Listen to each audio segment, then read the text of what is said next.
If you're one of the many people in the lookism community that says Gino is wasted potential, then you simply don't understand his writing. Gino's entire purpose in the story isn't just to be this foil to Daniel.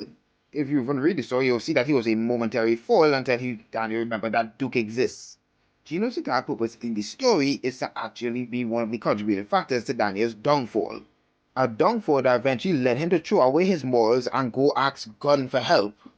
Everyone saw the similarities between Daniel and Jiho and immediately assumed, oh, he's just going to be Daniel's antithesis, but that's not what he is. Just by simply looking at their personalities, you can easily tell this. And I'm not talking about Gino's personality when he went into prison. I'm talking about his personalities when he was with Daniel, when he was hanging out and they were friends. Daniel by nature is a good person, he is a kind soul and he's very pure. But on the opposite side of the spectrum, Gino is a scumbag. He has been shown to be a scumbag and Zack even calls him out on this. Exactly remember what arc it was, but in this arc, Dooley was about to beat up Gino. Which part Zack stops him and tells him not to do that. Tells them not to fight each other because they're supposed to be friends. In response to that, Gino actually gets mad, calls out Zack about how he used to be a very shitty person who used to beat up people, smoke and drink. And when Zack hears that, he thinks back to Daniel and his friends. The picture was taken pretty bad. And then Zack goes ahead and tells him, yeah, I have no excuses. But that's where Zack calls Gino out and how he never once considered Zack and the gang to ever be his friends. And then he says, you never interacted with us without calculating the benefits beforehand. Gino is an opportunist. He would use and manipulate people to his own whims, to his own benefit.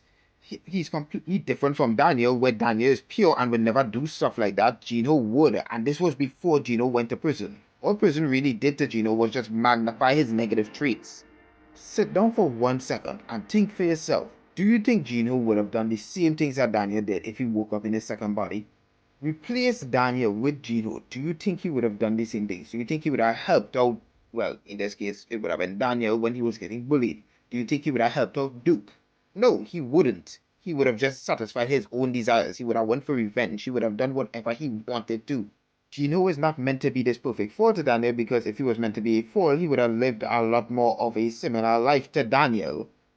Gino's character is that of someone of a toxic friend. He's someone who needs to be out of Daniel's life, but due to Daniel's kind-hearted nature, he will continuously try to save him.